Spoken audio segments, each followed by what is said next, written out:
I just went with what came to me, and she was amazed. And I was like, oh, I think I know what I'm going to do for the rest of my life. Did you feel like you were developing some kind of gift or that you had some kind of innate ability? When people say like, oh, that's just a coincidence, I try to point out that that's more disturbing. The idea that no one or nothing pulled the strings to make the synchronicity happen is ultimately more mysterious if you really think about it.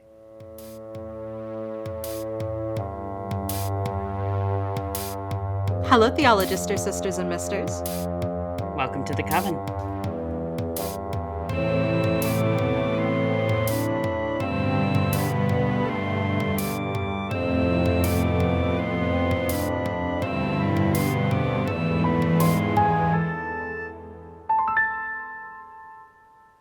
I got it.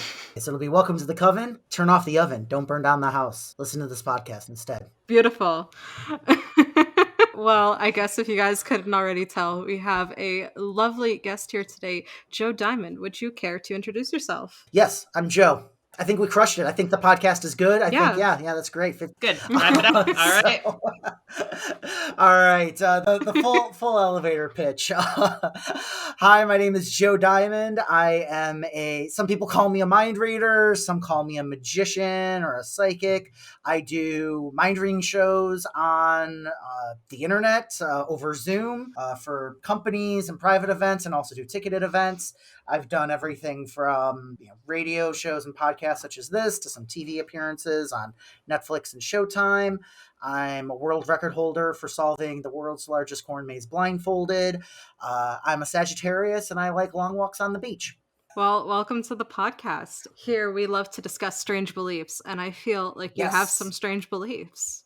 Yes, I do. I have lots of strange beliefs. To kind of dive right in, like last time we chatted, because you came to see my show a couple weeks ago, Emma, and we talked about, how to take all these strange real beliefs that I have and put them into an entertainment format and make it fun and entertaining and also, for lack of a better term, engaging for people despite their beliefs. And, I grew up in a Baptist school where I was into all this weird stuff, where I was learning everything from, card tricks to reading palms and all that.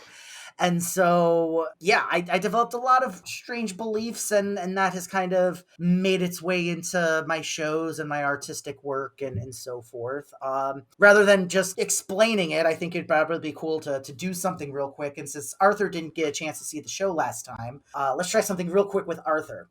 Now, real quick, just to be clear, we've been talking before we recorded, but you have no idea what we're about to do right now. Correct? None. Okay, all right. I'll bring this in close. It's okay if the listeners don't see it. All that matters is that you can see it, Arthur. I have one of my business cards with a red paperclip on it here. That's because I wrote something down on the inside of this, and I don't want to risk you seeing what I wrote down inside. Okay. The only hint you get is that I wrote down one of the 78 tarot cards. Now, I know you have a deck with you, but I don't want you to use that deck. I want you to use a deck in your mind. I want you can imagine you're mixing all 78 cards. The 4 suits, all of the majors, all of the minors, you're mixing them all together.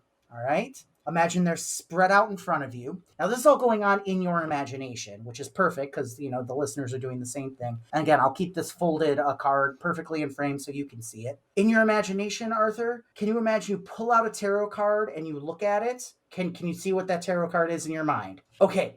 That tarot card is a good card, but it's not the one I'm thinking of. I don't think it matches the one I wrote down in here. So imagine you set that down in your mind and you pick up another tarot card. You look at it. I think that one you should do a reading on for yourself later, but still not the one I have written here. Okay. So set it down in your mind. I don't care if we have to go through all 78. We'll get there eventually. Grab one more, look at it. I think this is it. I think this is the one. You can say out loud now, Arthur. What is this final tarot card that you imagined pulling out? The devil? The devil. The devil card. Interesting. Just out of curiosity, what was the very first card? Temperance. Temperance. Okay, so stuck with majors. What about the second card? I told you to give a reading for yourself later. King of Pentacles. King of Pentacles. So you did dip into the minors. But then you settled on the devil, finally. which is weird because with the paperclip off, I want you to see. I wrote something down in here, and I wrote down that I'm really thinking of the devil. I love this. So that's what I do. As weird as that is, Emma can verify it gets weirder in the shows. Oh my goodness. The show, honestly, it was really fun. Being able to see Thank like you you. pull up like, Thank you you. know, different people that you've never met before up onto like this little Mhm. virtual stage and having them Yeah. participate. Speaking of which, before I forget, and so people have something to get ready for the end, so everyone listening, grab 10 cards for at the end of this. It can be playing cards, tarot cards, Uno cards. Grab 10 cards. We'll do something with everyone at the end of this. That's a quick little tease for that. Oh crap, I'm listening. Should I get 10 cards? Yes, yeah. You can get your 10 cards. Yeah, get 10 cards as well. We'll use that for, but again, that'll be for the end. Now, the reason I went with I'm thinking of the devil is because when I've done some radio shows, they often say, Joe Diamond, you're the devil. And it's, and in all seriousness, the other reason I decided to really think of that one was because growing up, I was told magic, even magic tricks, were of the devil. The big thing that a lot of Christians like to say is be careful when you learn magic because Satan can use that as an in. Mm. And that just made me want to do it even more. Like, it just made me want to do it more. Not that I was like, yeah, rock and roll, Satan, but like at the same time, it was just like, oh, you're saying like, I could do this stuff for real one day? Sure. I can test the fates. It's chill. Yeah. Because I was a Ghostbuster for Halloween. I liked recording weird radio shows for my friends. And something I really learned with, at least initially with magic, because I had all these interests in, again, the supernatural and everything else. Magic and performing was a chance to explore that territory and make those interests real, if that makes sense. Yeah. Because I wasn't in a situation to explore for real at that point. And then the big turning point was when I started learning to read palms. My great-grandmother taught me how to interpret dreams and read playing cards rather than tarot cards a little bit, and that didn't offend people too much because, again, I mean, Joseph interpreted dreams in the Bible. But I remember a girl I had a crush on at the time. I was maybe 14. It's at a party, and she was like, oh, yeah, I want to go get my palm read one day. And being 14 and male, identifying as male, I said, oh, I know how to do that, thinking she'd be like, oh, and like, that's awesome. Maybe we should get together and you could read my palm sometime. And she just went, boom, just held her palm out right then. Do it. You won't. And because I was thinking in my head, like, I'd have time to learn when, we go out for milkshakes. I was 14. I didn't know how dating worked. Are you kidding me? If I was in that position, I probably would have done the exact same thing. Like, oh, great, here, awesome. Yeah. This is so convenient. Exactly. So I didn't know what any of the lines meant, but I took her hand, and at the time I thought I was just making something up or making stuff up, but what I was really doing is what I do with a lot of readings now, and I think, Arthur, you can relate to this too, is just not to filter. I just went with what came to me, and she was amazed, and then I looked up, and there was a line of 3 of her friends behind her, and I was like, oh, I think I know what I'm going to do for the rest of my life. This. Like, I started doing weekly shows in a haunted mansion in my area, and those I thought would be like a weird fringe thing I did once or twice a month. Turned out to happen every week, and I did a 5-year sold-out run of that in like a Chicago suburb, very Catholic, very white, very conservative suburb, and yet it was like the number one thing to do on TripAdvisor in the area and such, and I do have plans on bringing it back in later this year once restrictions get lifted and we get more and more vaccines. Oh, if I can go, I will. Yeah, if you're ever in the Midwest, I mean, yes, you and your listeners are always invited, of course. So this virtual shows all of it. I'll decide if I want to take the trek, but yeah, there you go. It's a lot of gas. That's fair. Yeah, like, it's weird. The more strange my beliefs get and the more stranger I try to make things, the more people embrace it, which is kind of strange in and of itself. People are constantly searching for the next thrill, and I think that's probably why. Oh, yeah. And like, so for you, just like embracing that, you're definitely giving the people what they want. Yeah. But the first question that I actually have for you, okay, so back when you were talking about the palm reading, and like you were just like, I'm just going to go with my gut, I'm going to say the first thing that comes into my mind. At that moment, and like when you started doing that more and more, did you feel like you were developing some kind of gift, or that you had some kind of gift? That this was like an innate ability? Did you think it was divine or magic, or what do you think? I do think it's a skill. I do think there's talent. I see our talents, our spiritual gifts as like a gemstone. And again, like my last name's Diamond, so of course I'm gonna go with a metaphor like this. But let's just say my skill is a diamond and it's about the size of the blue microphone ahead of me, which is about the size of a softball. That's a big ass diamond.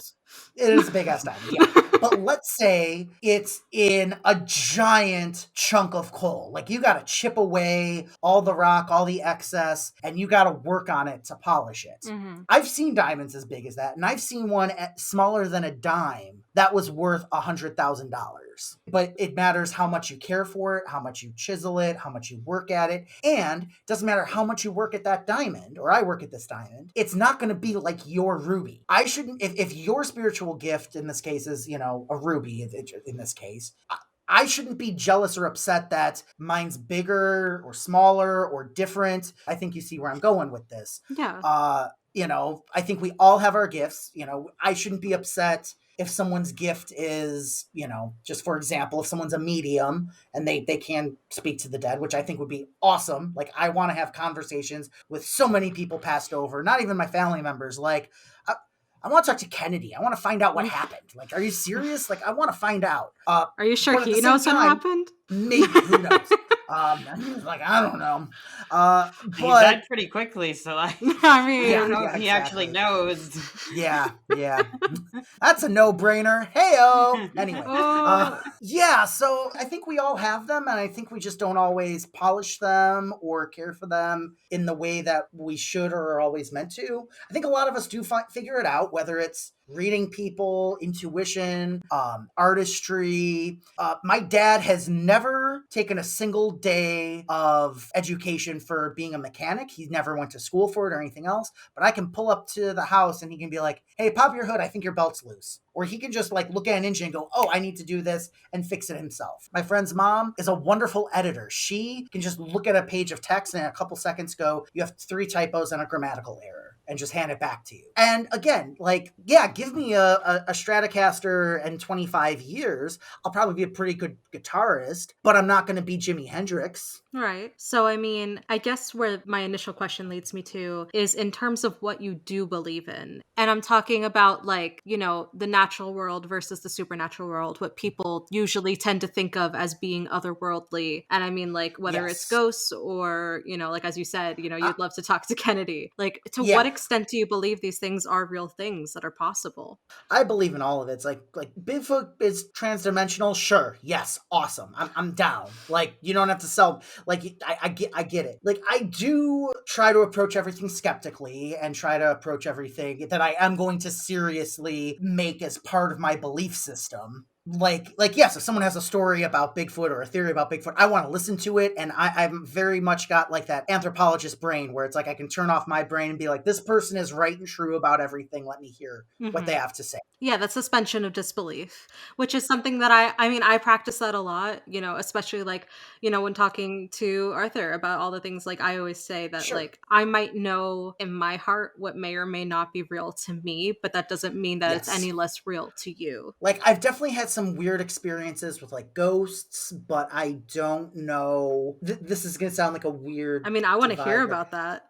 Oh, yeah. So I'll talk about it. But like, I definitely, and I have friends who are mediums, but most of the mediums I have seen that I think are, for lack of a better term, legitimate, I think a lot of them are doing what I'm doing. They're just not conscious of it. So I think they're getting it from the people, not necessarily from the spiritual world, if that makes sense. Okay.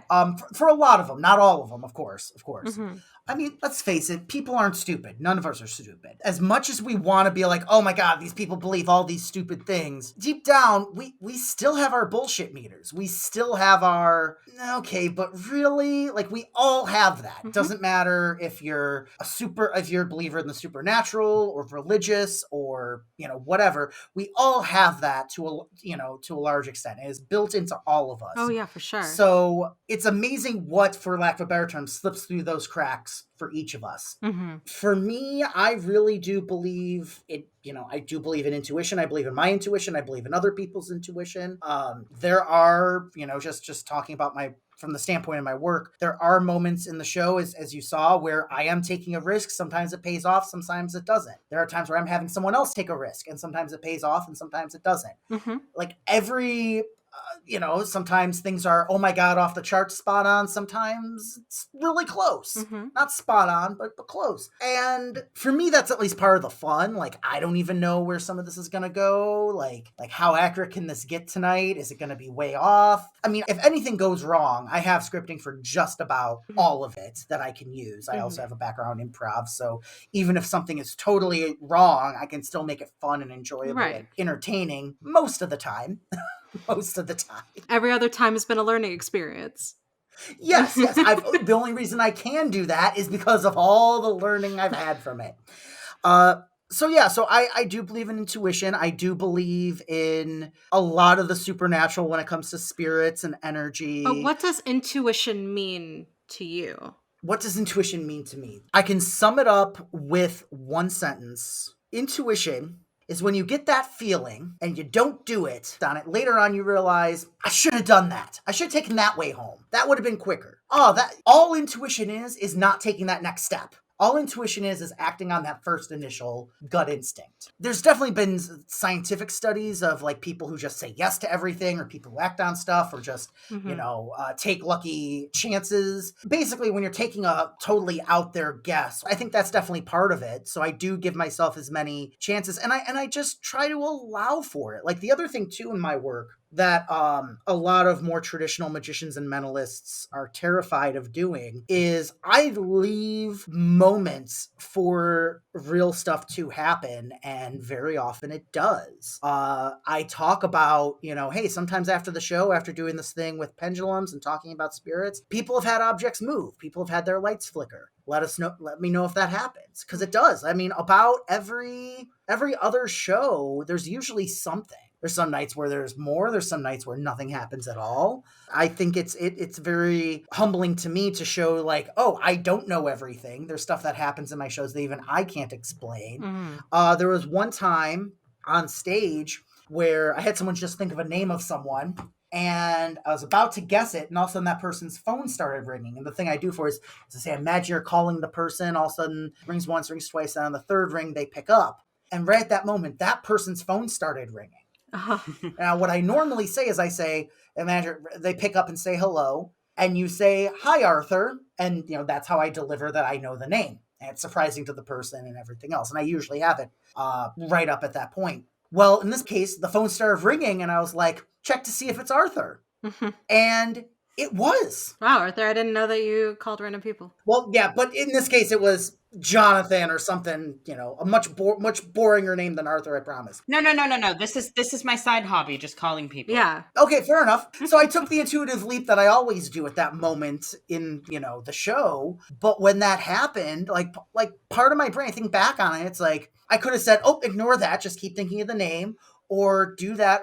But something in my head when that phone started ringing just knew that's the person. And I also laughed because I was like, oh my God, I hope they never book me back, because I hope they don't ask or come up to me after the second show and be like, you were really good, but you didn't do the thing you did last year where you had someone think of someone and they call them on the phone. So yeah, I think amazing things happen every single day. Just most people brush it off as being just like a coincidence. That's me, for sure. Yeah, that's fine. That's fine. Well, I say this in one of my other shows. When people say like, oh, that's just a coincidence, I try to point out that that's more disturbing. The idea that no one or nothing pulled the strings to make the synchronicity happen is ultimately more mysterious, if you really think about it. That's an interesting way to look at it. I'm trying to think, does that disturb me more now that you put it in those words? Arthur, what do you think? I think I've been around it too much to be disturbed by it, and just been like, yeah, that's how the world works. Yeah. So, I mean, that's my thing, right? I mean, I told you I saw a dragon, Emma. We're going to be recording the dragon story soon. It's happening. It is on the lineup. Oh, yes. You've been teasing it. You've been teasing it. I want to see it, or I want to hear it. Because I like to tease you. Ridiculous. Ridiculous.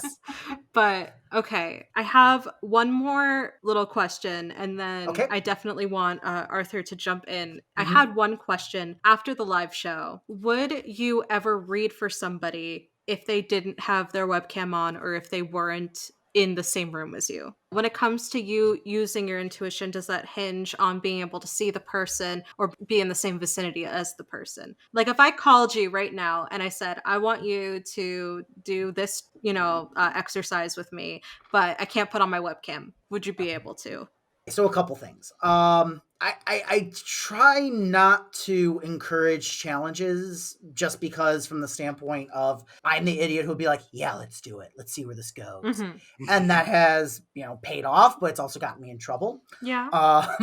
And we'll get to that. Well, obviously you don't want it to harm your credibility, and I get that. Well, there's that, but also like a big part of what I do is an art form. There are some painters who just can't paint on a Tuesday for whatever reason. There are painters who need this certain brand of paint, or I need 3 cups of coffee before I sit down and start churning out a novel. That's why I can't draw today. It's a Tuesday. Oh my God, you're right. Okay. So, I mean, there's some people who can only work in their creative space, and that's very much how the show is for me. That is my creative space. The people, the drawing on their energy and the connection and all that. Whereas if it is just like out of nowhere on the street, what am I thinking of right now? I can't do that. Like it's just not gonna happen. I'll take a guess sometimes. What am I thinking about right now? You're thinking about, hang on, you're thinking about how you're going to deny the next thing I say to you. That wasn't what I was thinking about, but I am He denied the next thing I said to me. Yes. All right. Thinking about a rat dragging pizza down a subway at New York. That's a go-to line. For adults, it's you're going to deny the next thing I say to you because they always say no, and I say, you denied the next thing I said to you. But what if I said yes? Then I'm right. It's a double negative. It's a full, double meaning statement. So there's no way for you to be wrong. I said I was thinking that I was going to agree with you. But then you're already disagreeing with the disagreement bit. It's the classic heads I win, tails you lose. With little kids, it's always cookies. Why is it always cookies? When kids would do that to me, I'd always say cookies. And they would just kind of go, yeah, I think I was. I just wanted to hear you talk about the rat with the pizza slice on the rat and the pizza, very good picture. I've been ordering a lot of pizza delivery from a local place here, and no comment if I'm the rat or not. Anyway, so I hope that answered your question. Yeah, no, and like a little bit of a roundabout way, I'd say so. Okay, all right. So, Arthur, questions about in terms of your magic versus his magic. I want to know, what do you think? Start asking questions, do it. That's a very high order. Well, I mean, so explain, what your magic is, and like, let's compare and contrast. A lot of my magic is done through Morrigan. So it's kind of like, it's dependent on my needs if I'm doing spell work rather than showing for an audience. Yeah, I think the big thing, I mean, there was a time where, for lack of a better term, our magics were one and the same, where physician, magician, and priest all were meant to do the same thing. It all comes from the same place. And that's where I feel with my work. Like, yes, if I can achieve that astonishment where everyone's connected and we all feel like the energy in the room, that's great. And I think that can, give us fuel for our journeys in life in general and make us realize, we don't know everything. I see them as very related, like cousins, but I don't see them as like exactly the same. Growing up, there were what are called gospel illusionists. Because again, I went to a Christian school. Which I have no experience with. Yes. And so they would come in and they would do like store-bought, like cheesy props from like a magic store and tell a story of like, look, there's the 3 balls, just like how, there's Father, Son, and Holy Spirit. And they would use like the very gaudy magic prop to tell this religious parable or story. Okay. And the tricks were never that good because they were store-bought. If the tricks, they were store-bought, but also, let's be real, if the tricks were any good, that churchgoer would probably find themselves in a similar situation as their founder was in. They'd probably be killed like Jesus if they performed something too good. Let's think about that for a moment. Fair. They're purposefully dulling it down. They're actually really good. Yeah, they're purposefully dulling it down and dumbing it down.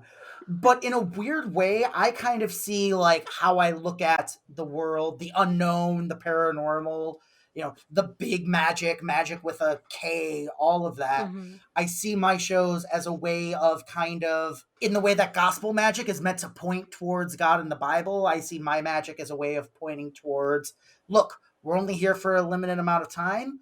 We're only going to have a limited amount of knowledge. And we're living in the middle of a giant capital M mystery. And we have hopes, we have dreams, we, want to achieve the impossible. And my friend who does, she's a dinosaur shaman, no joke. Her brother is a kids party magician. I'm sorry, she does what? tattoo work. Cool. What does that mean?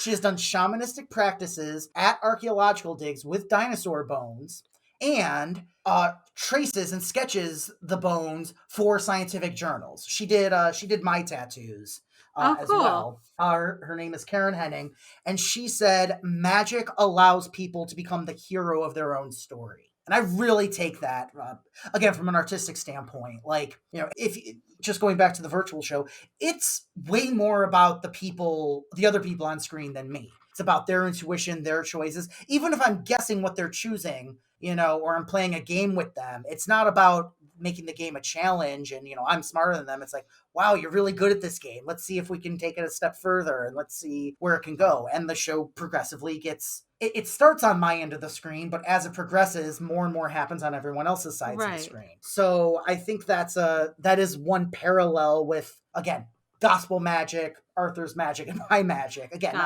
I wouldn't say similarities, but I would definitely say parallels in that we're trying to point towards the bigger mystery and point towards, what the hell this universe is. What's going on, I mean, yeah. As a part of my own magic, I sat down and did a small reading for myself during a pre-conversation because I was like, okay, I'm going into this. We're not entirely sure what to expect. And I was like, I don't know how to feel about Joe. So I drew a card. And I got Temperance reversed, which said, Temperance allows conflict to overwhelm her peaceful disposition. She reacts with extreme measures. Be at ease. Some things cannot be forced. Take a step back and recenter yourself to see more clearly. Which kind of let me sit down and go, okay, so just relax. Don't have any more opinions, and let's see if we can form a new one. And by you kind of comparing our two magics together, it's kind of sat back with me that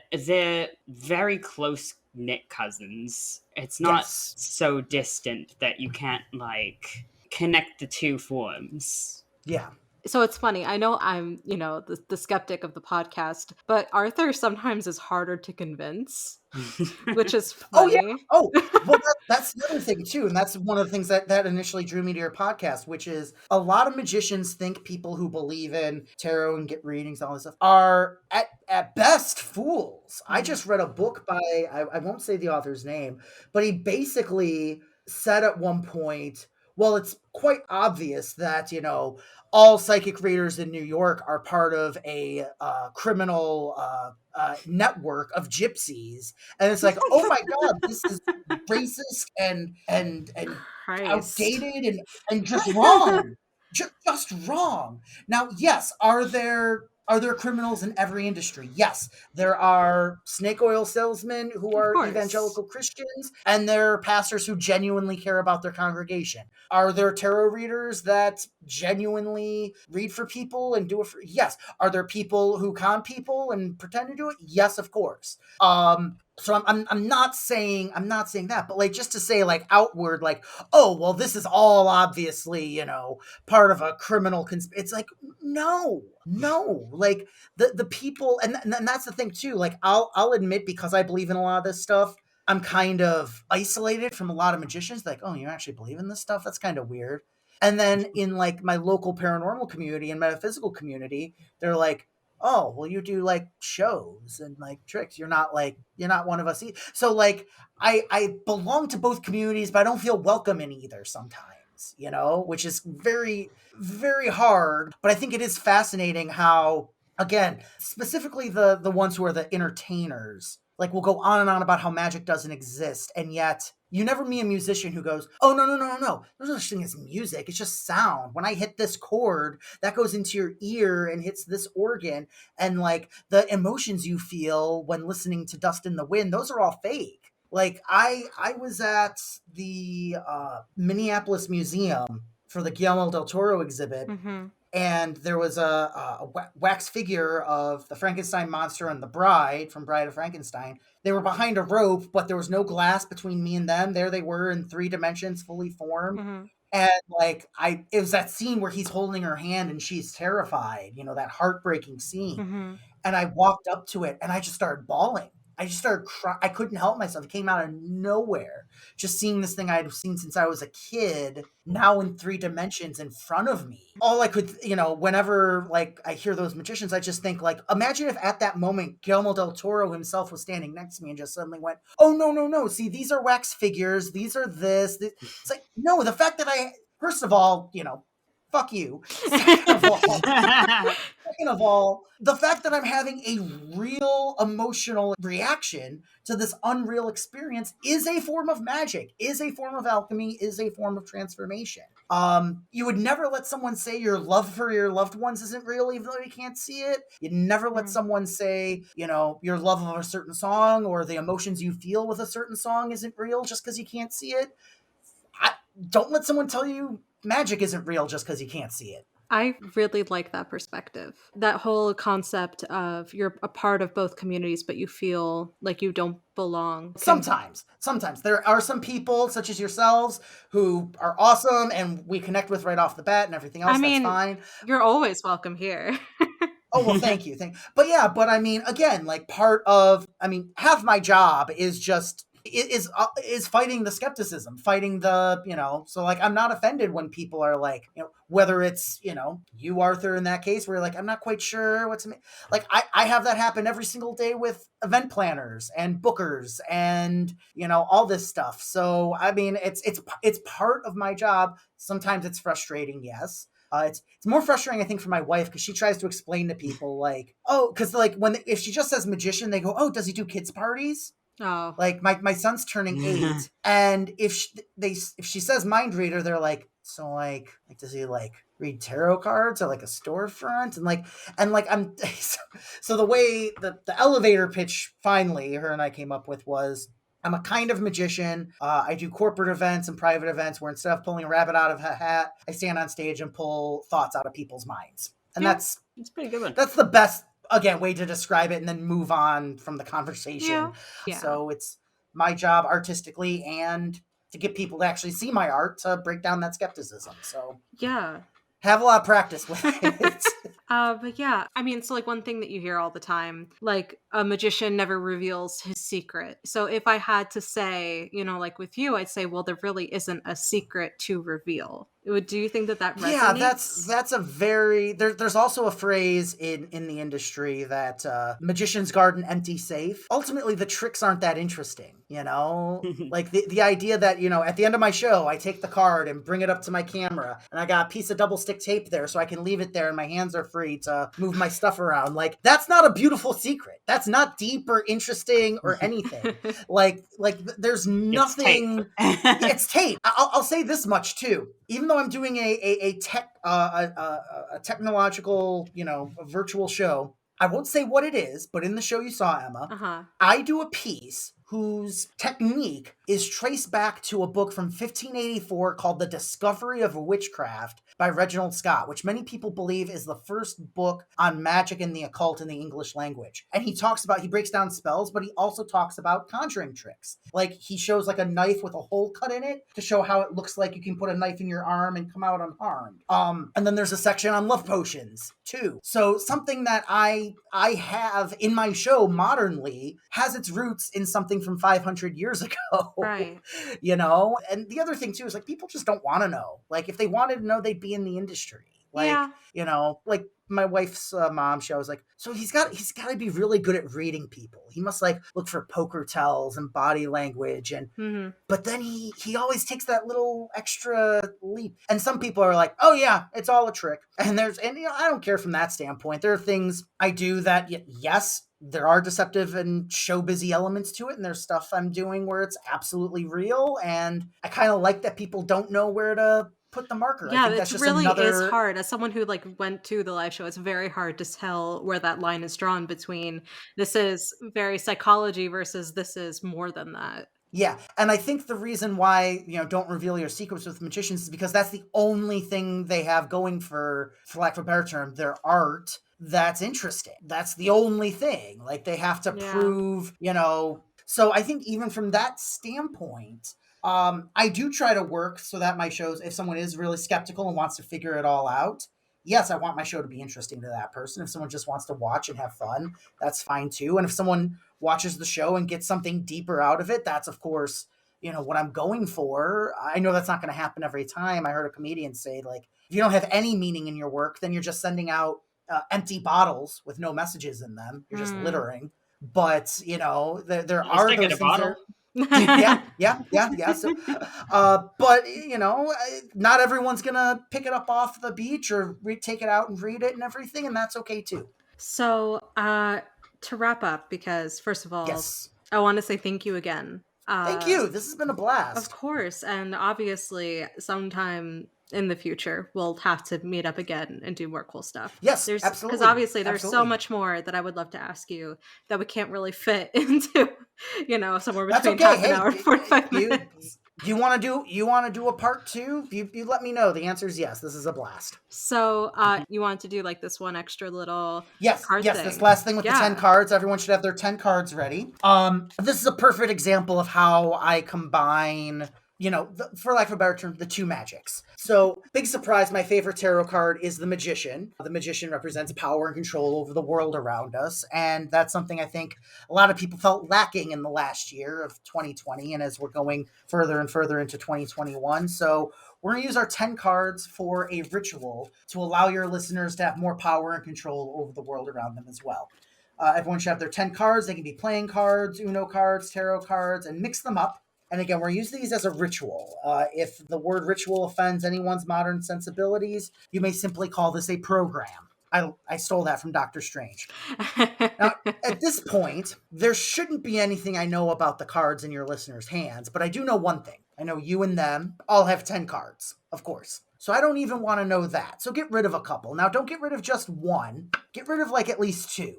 Make it a little harder. But again, don't get rid of too many. Make sure you have at least 4 cards or at least in your hand to work with. Otherwise, this just isn't going to be impressive. And you can shuffle your cards once more when you're ready, then hold them in a pile face down in your hand once you've got them. Ready?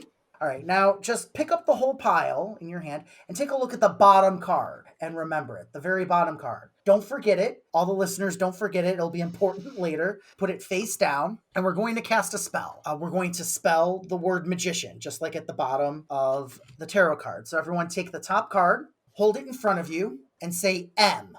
M. That's the first letter of the word magician. Put it on bottom. Put it on the bottom of the stack. Very good. Take the next card, hold it in front of you, and say A. A. And again, put it on the bottom. So we're doing a literal spell. We're spelling magician. Next letter is C. Take the top card, hold it in or G, sorry. G. On bottom. Next is I.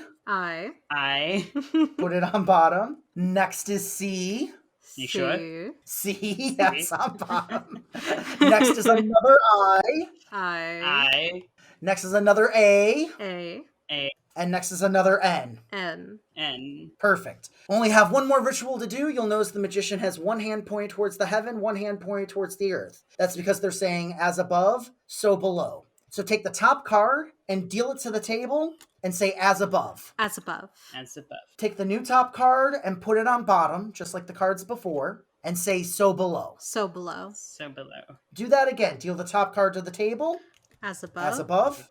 Take the new top card and move it to the bottom of the stack and say so below. So below. Doing that until you're down to one card. As above, so below. As above, so below. Keep doing that until you're down to one card. Don't look at it. Just hold it between your hands down. So we've cast a spell. We've gotten rid of all the cards except for one in our hands. And now we're going to say some of the most profound magic words anyone can say. Not abracadabra. That's a good one. It's a combination of Hebrew and Aramaic. It means I create as I speak. This phrase is older.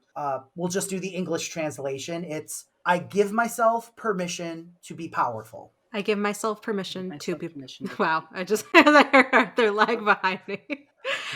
Oh man, this will be interesting. If we have the opposite of what happened last time. We'll see. That hopefully that worked.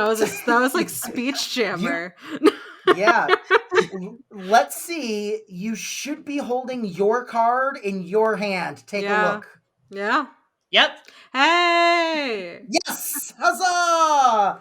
8 of hearts. There we go. 3 of And now you may wands. go forth and accomplish the impossible in your life. Well, Joe, thank you so much. Yes. This has been so much fun. Thank you so much. Thank you for having me on. This was an absolute blast, an absolute pleasure. Plug you yourself. again. Give me a good plug. And Yes, then send me Joe some Diamond links. Live, at Joe Diamond Live on all the socials, Instagram, Facebook. I'm not that active on Twitter, TikTok, or Snapchat, but I have the handle. So I'm most active on Instagram, but feel free to I'm doing more YouTube stuff too. But the show I'm doing, it's currently every Friday. I'm gonna be switching to Wednesdays in May. But the virtual shows will be every single week, no matter where you're watching or listening to this from anywhere in the world.